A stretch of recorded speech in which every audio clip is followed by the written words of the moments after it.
తెలీదమ్మా. పాప ఎక్కడుందో కూడా నాకు తెలీదు.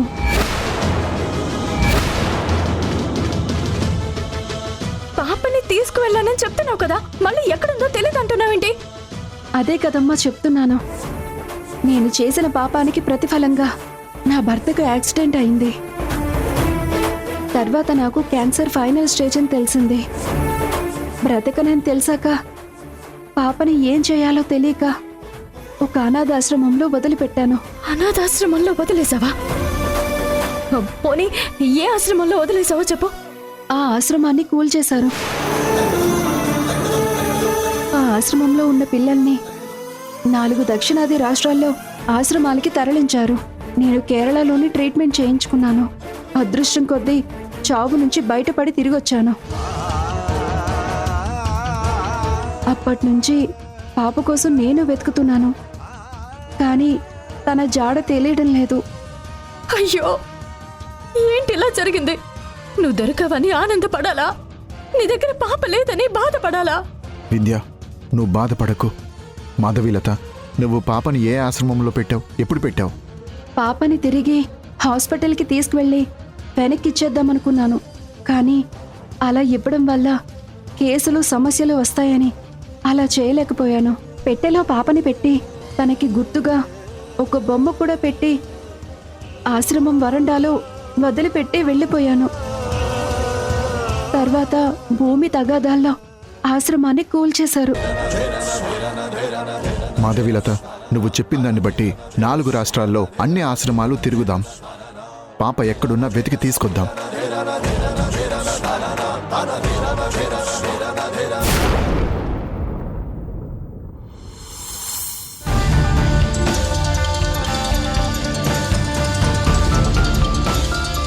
అబ్బా, సేట్ ఫోన్ చేస్తున్నాడు. ఏం చేయాలి? చేస్తే ఏమంటాడో అని భయం వేస్తుంది.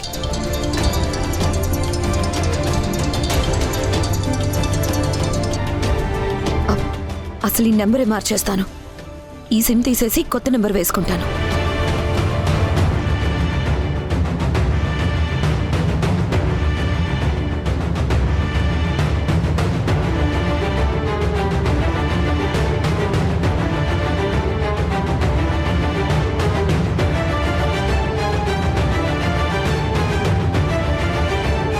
ఏంటత్తా సిమ్ నలిపేశావు? ఈ రోజు నుంచి ఫోన్ నెంబర్ మార్చేస్తున్నాను రా. మళ్ళీ ఎవరిని మోసం చేసావత్తా? మోసం చేయడం ఏంట్రా? నీ గురించి నాకు తెలియదేముంది. నువ్వు ఫోన్ నంబర్ మారుస్తున్నావు అంటే ఖచ్చితంగా ఎవరినో మోసం చేస్తున్నావు. నీ కూతురు రాజేష్ని పటాయించినట్టు నువ్వు కూడా ఎవరినైనా పటాయిస్తున్నావా అత్తా? రేయ్, ఎక్కువ మాట్లాడుకో. ఇప్పుడు నేను పటాయించే వయసులో ఉన్నానా? మరి నంబర్ ఎందుకు మారుస్తున్నావు? కంగారు ఎందుకు పడుతున్నావు? ఈ మధ్య ఫోన్ వస్తుంటే తెగ కంగారు పడిపోతున్నావు. ఎవరి ఫోన్ చూసి కంగారు పడుతున్నావు అత్తా? నిజం చెప్పత్తా. ఎవరినో ప్రేమిస్తున్నానని చెప్పి వాడి ఆస్తి అప్పనంగా నాకేసి వాడి అవసరం తీరాక ఇప్పుడు నంబర్ బ్లాక్లో పెట్టావు కదా. వాడు మాటి మాటికి నీకు ఫోన్ చేస్తుంటే తప్పించుకోవడానికి నంబర్ మారుస్తున్నావు కదా. నాకు తెలుసత్తా, నీలాంటి ఆడవాళ్ళు నాలాంటి అమాయకమైన మగాళ్ళని మోసం చేయడం, డబ్బులు అడగడం, పిచ్చివాళ్ళని చేసి వదిలేయడం మామూలే. నీ మీద ఎన్ని ఆశలు పెట్టుకున్నాడో ఏంటో. వెంటనే వాడిని పెళ్లి చేసుకుని వాడి జీవితాన్ని కాపాడతా. ఒరే ఒరే ఒరే ఒరే ఒరే, ప్రేమేంటి పెళ్ళేంట్రా? ఈ నంబర్ అది కాదురా. మరి ఏదైనా మాఫియానా? లేక తీసుకొస్తావా? ఈ మధ్య భూమిని దుబాయ్కి పంపిద్దాం అనుకున్నావు కదా. అలా పిల్లలు నమ్మే బిజినెస్ ఏదైనా చేస్తున్నావా? చిన్ని, వీడి నోరు కంట్రోల్లో పెట్టుకోమని చెప్పు. సన్నీ, ఇప్పుడు నువ్వు గొంతు చించుకున్నంత మాత్రాన మా పిన్ని మారుతుందా? మారదు కదా. అనవసరంగా గొడవ పెట్టుకోకు. ఎందుకు పెట్టుకోకూడదు? ఒక పక్క తల్లి, మరో పక్క కూతురు ఇన్ని అరాచకాలు చేస్తుంటే సాటి మగాడిగా నేను చూస్తూ భరించలేకపోతున్నాను చిన్ని. వీళ్ళిద్దరూ కలిసి ఎంతమంది మగాళ్ళని మోసం చేస్తారు? ఇలా నంబర్లు మారుస్తుందంటే అయితే మాఫియా అయి ఉండాలి, లేదంటే మగాళ్ళని మోసం చేసేదైనా ఉండాలి. అసలు నీ వ్యాపారం ఏంటి? ఖచ్చితంగా నీ కూతురు రాజేష్ని మోసం చేసినట్టు నువ్వు కూడా ఎవరినో ఒకరిని మోసం చేసే ఉంటావు. ఏదో ఆశ చూపించి వాడి ఆస్తులు అప్పనంగా నాకేసుంటావు. నోరు మీర తింగరవదవా. ఇదంతా నేను కష్టపడి సంపాదించింది. హా? నువ్వు కష్టపడ్డావా? ఎలా కష్టపడ్డావతా? మగాళ్ళని మోసం చేయడంలో కష్టపడ్డావా? నమ్మించి ముంచే దాంట్లో కష్టపడ్డావా? తల్లికి తల్లి, కూతురుకి కూతురు సరిపోయారు. మమ్మీ మమ్మీ, అదిగో వచ్చేసింది నీ ముద్దుల కూతురు. రా అమ్మా రా. ఏంటి మమ్మీ, నీకు అసలు పద్ధతి పాడు ఏం తెలీదా? మన సాంప్రదాయాల్ని పాటించవా? పెళ్లి కాగానే ఏం చేయాలి? ఏం చేస్తున్నావు? నీకు పెళ్ళైతే మీ అమ్మేం చేస్తుందే? సన్నీ, నువ్వు నోరు ముయ్. మౌనిక, అసలు ఏం జరిగింది? ఏం జరగడం ఏంటి మమ్మీ? పెళ్లి తర్వాత కొత్త దంపతులతో ఇంట్లో వ్రతం జరిపిస్తారు కదా. ఏ చిన్ని, నువ్వైనా అమ్మకి చెప్పాలి కదా. మమ్మీ, నేను బావ కలిసి వ్రతం చేసుకుంటాం. నువ్వు ముత్తైదులందరినీ పిలిచి ఏర్పాట్లన్నీ అరేంజ్ చేయించు. ఏంటండి వ్రతమా చేసుకుంటావా? ముత్తైదువుల్ని పిలిపించి గ్రాండ్గా రాజేష్తో వ్రతం చేసుకుంటావా? నీ బొందే, నీ బొంద. ఆశకైనా హద్దుండాలి. మోసం చేసి తాళి కట్టించుకుని బ్లాక్మెయిల్ చేస్తుంటే ఇంటికి వస్తున్నాడు. కానీ నీతో పాటు కూర్చుని వ్రతం చేసుకోవడం అంటే జరిగే పని కాదు. చిన్ని, వీళ్ళేదో గాల్లో మేడలు కడుతున్నారు, నేను చూస్తూ ఉండలేను గాని పద చిన్ని పద. వీళ్ళ వల్ల ఎంతమంది మగాళ్ళు బలైపోవాలో. మీలాంటి ఒకరిద్దరు ఆడవాళ్ళ వల్ల మగజాతి అంతరించిపోయేలా ఉంది. మగాళ్ళు, మిమ్మల్ని మీరు కాపాడుకోండి. ఇలాంటి మాయలేడీల వల్ల పడితే జీవితం సంకనాకిపోతుంది. పద. మా ఫ్రెండ్ కూడా కొత్తగా పెళ్ళయింది. ఇప్పుడే తనతో మాట్లాడాను. వ్రతమైందా అని అడిగింది. బావ పంచకట్టులో, నేను పట్టు చీరలో కూర్చుని సత్యనారాయణ స్వామి వ్రతం చేసుకుని ఫోటోలు దిగుతాం. ఊహించుకుంటేనే ఎంత బాగుంది. నీ ఊహ నిజమవుతుందమ్మా. ఈ వ్రతం జరుగుతుంది. ఏర్పాట్లన్నీ చేసే బాధ్యత నాది. మీ బావ వ్రతానికి వచ్చేలా చేసే బాధ్యత నీది.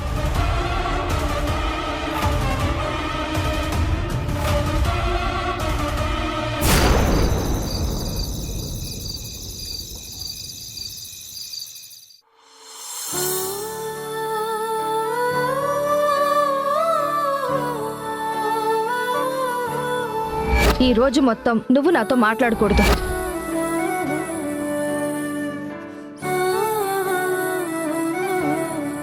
భూమి, ఏంటి ఇంకా నిద్రపోలేదా? ఏం ఆలోచిస్తున్నావు?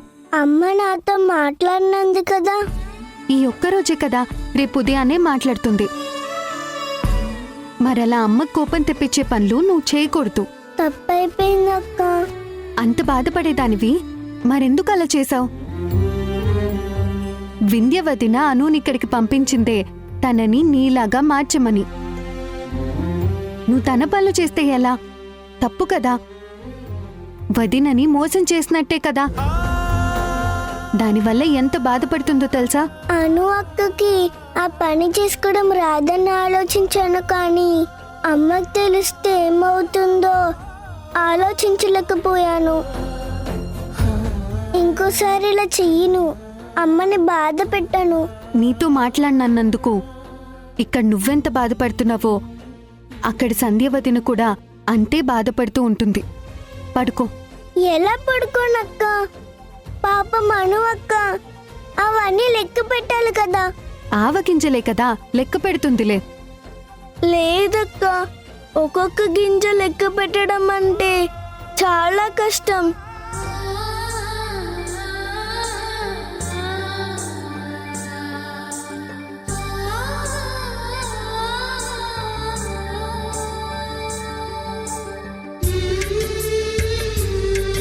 అబ్బా, ఇది చాలా సింపుల్ అనుకున్నాను, కానీ కష్టంగా ఉంది.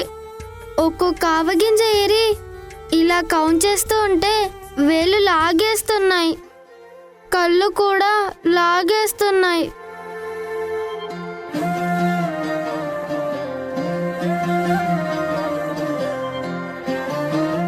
అమ్మాను ఏం చేస్తున్నావమ్మా? కనిపించడం లేదా? కొత్తగా ఏం చేస్తున్నావని అడుగుతున్నావేంటి? ఎందుకమ్మా దీనికి ఎంత కష్టపడుతున్నావు? నీకు నచ్చిన నంబర్లు రాసేసి ఆవాలు లెక్క పెట్టిన డబ్బాలో పోసేయ్. కరెక్ట్గా లెక్క పెట్టావా లేదా అని సంధ్యకు తెలియదు కదా. నా మాట విని నేను చెప్పినట్టు చెయ్యి. అలా చేస్తే తప్పవుతుంది కదా. సంధ్యకి తెలిస్తే తప్పు, తెలియకుండా చేస్తే ఒప్పు. నా మాట విని అందులో పోసేయమ్మా.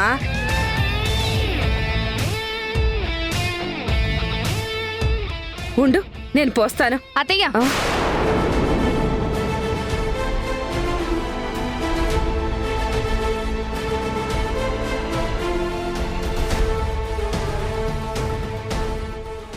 ఏం చేస్తున్నారు మీరు? ఇప్పటికే అను తప్పు చేసింది, అది చాలదన్నట్టు మీరు తనని మళ్ళీ తప్పుదోవ పట్టిస్తున్నారా? అత్తయ్య, దయచేసి పిల్లల్ని చెడగొట్టొద్దు. అయ్యో, నేనేం చేశానమ్మా?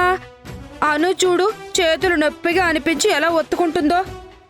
ఆవగింజలు లెక్క పెట్టడం చాలా కష్టమమ్మా. అక్కడేమో భూమి హాయిగా నిద్రపోతుంటే అను మాత్రం కూర్చుని ఆవగింజలు లెక్క పెట్టాలా? కావాలంటే మిగతావి రేపు లెక్క పెడుతుందిలే. అమ్మా అను, నువ్వు పడుకోమ్మా. రేపు టిఫిన్ చేశాక తీరిగ్గా కూర్చుని రాద్దు గాని. లేదు, అన్నీ రాసిన తర్వాతే నిద్రపోవాలి. అప్పటి వరకు ఇక్కడి నుంచి కదలడానికి వీల్లేదు. మీరిక్కడి నుంచి వెళ్ళండి అత్తయ్య, ప్లీజ్. ఏంటోనమ్మా, నువ్వేమీ అర్థం కావు. ఒక్కోసారి మంచిదానిలా కనపడతావు, ఒక్కోసారి చెడ్డదానిలా కనపడతావు. చిన్నపిల్లల్ని ఇలా బాధ పెట్టడం సరైంది కాదు.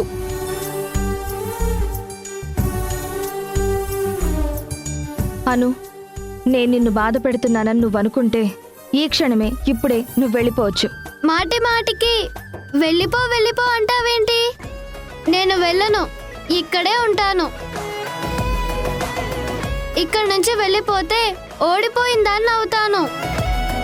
ఈ ఆవగింజలు ఎంత లేట్ అయినా సరే లెక్కేసి టోటల్ చేశాకే అప్పుడు పడుకుంటాను.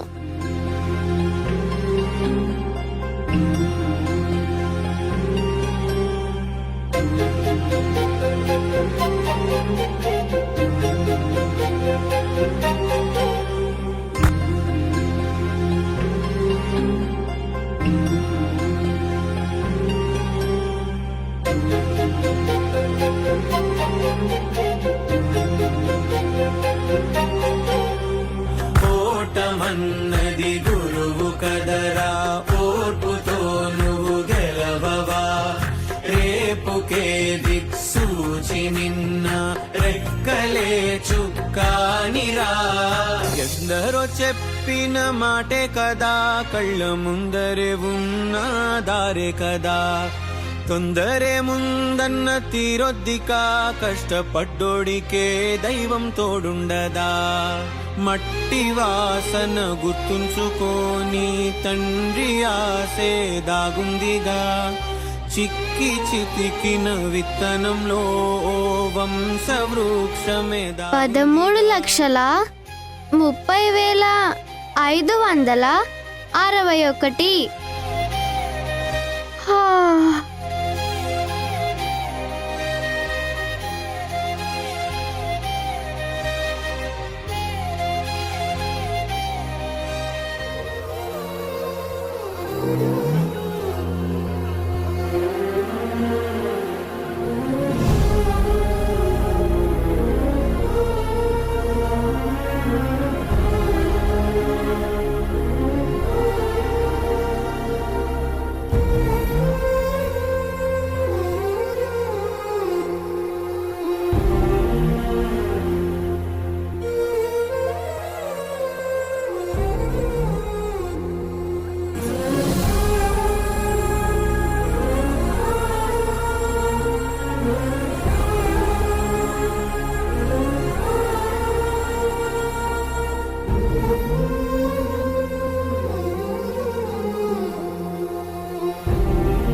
ఇది నీ కాన్సంట్రేషన్కి పరీక్ష. ఈ టాస్క్ నీకు జీవితంలో ఎదురయ్యే సవాళ్ల నుంచి నువ్వు పారిపోకుండా ఎలా నిలబడ్డావు అన్నదానికి పరీక్ష. మీ అమ్మ చెప్పినట్టు నువ్వు మొండిదానివి. ఒకటనుకుంటే వదిలిపెట్టవు.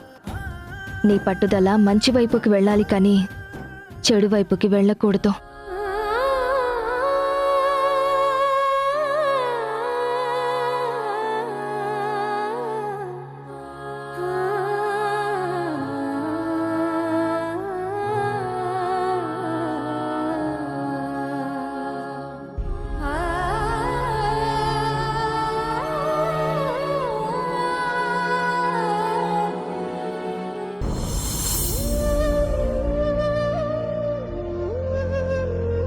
పాప ఎక్కడుందో కూడా నాకు తెలియదు.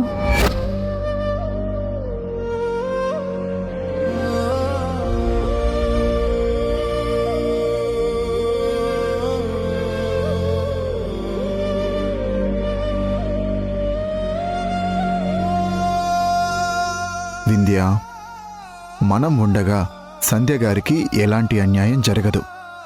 నువ్వేం బాధపడొద్దు. ఆల్రెడీ అన్యాయం జరిగిపోతుంది కదండి. ఇన్నాళ్ళు మాధవిలత ఎప్పుడు దొరుకుతుంది అనుకున్నా. తీరా మాధవిలత దొరికాక తన దగ్గర బిడ్డ లేకపోవడం ఏంటో, భూమి తగాదాల వల్ల అక్కడున్న పిల్లల్ని వేరు వేరు ఆశ్రమాలకి పంపించడం ఏంటో, ఇప్పుడు మనం ఎక్కడన్ని తిరుగుతామో, ఏ ఆశ్రమానికి వెళ్తామో, అసలు ఆ పాప క్షేమంగా ఉందా, అసలు ఉంటే ఎక్కడుంది, ఎలా ఉంది, ఇవన్నీ తలుచుకుంటేనే నాకు పిచ్చెక్కుతుందండి. వింధ్య, అన్నింటికీ దేవుడున్నాడు. మంచే జరుగుతుంది. సంధ్య గారు 2 సార్లు బిడ్డని పోగొట్టుకుంది. తనకి ఇంత అన్యాయం చేసిన ఆ దేవుడు న్యాయం చేయడా? ఎప్పుడు చేస్తాడండి? అవతల పార్వతత్తయ్యతో సంధ్య ఎంత సఫర్ అవుతుందో మీకు తెలుసు కదా. ఇన్ని రోజులవుతున్నా సంధ్య నీ కూతురు బ్రతికే ఉంది అని చెప్పుకోలేని దయనీయ పరిస్థితుల్లో మనం ఉన్నాం. చెప్తే కూతురు ఎక్కడా అని అడుగుతుంది. కూతురు కళ్ళెదుట లేకపోతే ఆ బాధ ఎలా ఉంటుందో నేను మాటల్లో చెప్పలేను. సంధ్యకి తెలియకుండా తన కూతుర్ని వెతుకుదామంటే ఆ కూతురేమో అంతనంత దూరంలో ఉండిపోయింది. సంధ్యకి అమ్మ అని పిలిపించుకునే భాగ్యం లేదనుకుంటా. వింధ్య, నువ్వు బాధపడొద్దు. అన్నింటికీ అలా డిసప్పాయింట్ అయితే ఎలా? మనం ఖచ్చితంగా సంధ్య గారిని సంతోషపెడతాం. సంధ్య గారి కన్నీళ్లు తుడిచే రోజు వస్తుంది. తన కూతురు ఎక్కడున్నా దొరుకుతుంది. ప్లీజ్, నువ్వు ఎక్కువగా ఆలోచించి నీ హెల్త్ పాడు చేసుకోకు. బాగా ఆలస్యమైంది. వచ్చి పడుకో రా.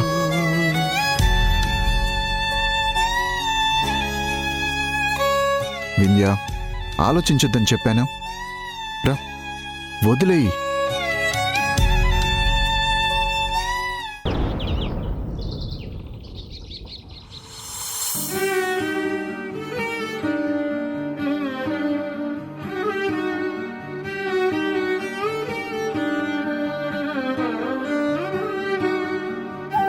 ఈ పాపకెన్ని కష్టాలేంటి? ఎలా ఉండాల్సిన పాపతో ఎలాంటి పనులు చేయిస్తున్నారు? లేదు, నా కళ్ళ ముందు అను ఇంత కష్టపడుతుంటే నేను చూస్తూ ఊరుకోలేను. ఇక నా వల్ల కాదు. ఈరోజు అటో ఇటో తేల్చుకోవాల్సిందే.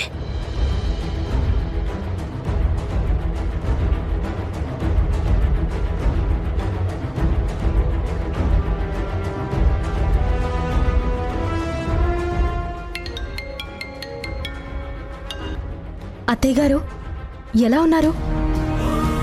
ఇంత ఉదయాన్నే ఫోన్ చేశారేంటి? ఏదైనా సమస్య వచ్చిందా? సంధ్య బానే ఉంది కదా? ఎంతసేపు ఆ సంధ్య బావుందా, నీ స్నేహం బావుందా అని కాదమ్మా, నీ కూతురు బావుందా లేదా అని కూడా చూసుకోవాలి. ఏం మాట్లాడుతున్నారు? అనూకేమైంది? ఏదైనా ఉంటే చూసుకోవడానికి సంధ్య ఉంది కదా. సంధ్య ఉందా? మరి నువ్వు లేవా? కన్నతల్లి నువ్వా సంధ్యనా? నువ్వు నవమాసాలు మోసావా? సంధ్య మోసిందా? ఏం జరిగింది అత్తయ్య? ఏం జరగడం ఏంటమ్మా? ఇక్కడ సంధ్య తన ముందు ఆవగింజల డబ్బా పెట్టి రాత్రంతా లెక్క పెట్టి రాయమని శిక్ష వేసింది. పాపం రాత్రంతా కంటి మీద కునుకు లేకుండా ఒక్కొక్క ఆవగింజ లెక్క పెట్టి లెక్కలు రాసింది. పైకి కనిపించడానికి కాస్త తేలిగ్గానే ఉంటుందేమో కానీ అది రాసేవాళ్లకు తెలుస్తుంది ఆ బాధేంటో. నువ్వు ఇంకేం ఆలోచించకు, వచ్చి నీ కూతుర్ని తీసుకెళ్ళిపోమ్మా. కన్నదానివి, నీ కూతుర్ని పెంచుకోలేవా చూసుకోలేవా?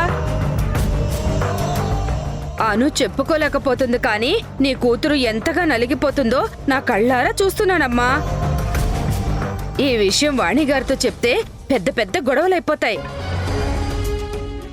కానీ నువ్వు తల్లివి కాబట్టి ముందు నీకు చెప్తే నువ్వు వచ్చి తీసుకెళ్తావని నేను ఫోన్ చేశాను. ఆలోచించకుండా వెంటనే బయలుదేరా అమ్మా. అత్తయ్య, నేను చెప్పేది ఒక్క నిమిషం వినండి. ఏంటి? ఎందుకు అత్తయ్య ఇంత చిన్నదానికే కంగారు పడుతున్నారు? ఇది చిన్న విషయం ఏంటమ్మా? ఇక్కడ నీ కూతురు నానా బాధలు పడుతుంది. అత్తయ్య, సంధ్యకి ఏది మంచో ఏది చెడో తెలుసు. అసలు మీరు ఈ విషయంలో ఏం కంగారు పడొద్దు. ఇంత ఉదయాన్నే ఫోన్ చేస్తే సంధ్యకేమైందో లేక ఇంకేదన్నా సమస్య వచ్చిందో అని నేను కంగారు పడ్డాను. అను సంధ్య దగ్గర ఉన్నంతకాలం దాని గురించి నాకు ఏ డోకా లేదు. ఏది ఉన్నా తనే చూసుకుంటుంది. ఒకవేళ మీరేదైనా చెప్పాలనుకుంటే సంధ్యతో చెప్పండి. ఉంటానత్తయ్య, బాయ్. హలో హలో, ఇదేం తల్లి? ఏ తల్లైనా కూతురు నానా అవస్థలు పడుతుందంటే తల్లడిల్లిపోతుంది. సంధ్యతో చెప్పమంటుందేంటి? అరే, కూతురు గురించి చెప్తే బాధ లేదు, బెంగ లేదు. అసలు ఇది కన్న తల్లా లేక పరాయి తల్లా? ఎంతసేపు సంధ్య చూసుకుంటుందని చెప్తుంది. అయిపోయిందా అమ్మా? ఇప్పటికైనా అర్థమైందా? అనవసరమైన విషయాల్లో దూరకూడదు అని. ఏం దూరనే? అను కష్టపడుతుందని విందుకి ఫోన్ చేసి చెప్పడం తప్పా? తప్పే అమ్మా. నేను నీకంటే బెస్ట్ అవ్వలేను. అసలు ఒక్క మాటలో చెప్పాలంటే నీ మీద నేను గెలవలేను. అందుకే నువ్వు నా కోసం ఓడిపోవాలి. అమ్మకి నిజం తెలిస్తే మళ్ళీ ప్రాబ్లం అవుతుంది కదా. నేను నీకు సొంత సిస్టర్ని అయితే నాకు హెల్ప్ చేయవా? సొంత అక్కే అడుగుతుంటే నువ్వు ఈ పనులు చేయవా?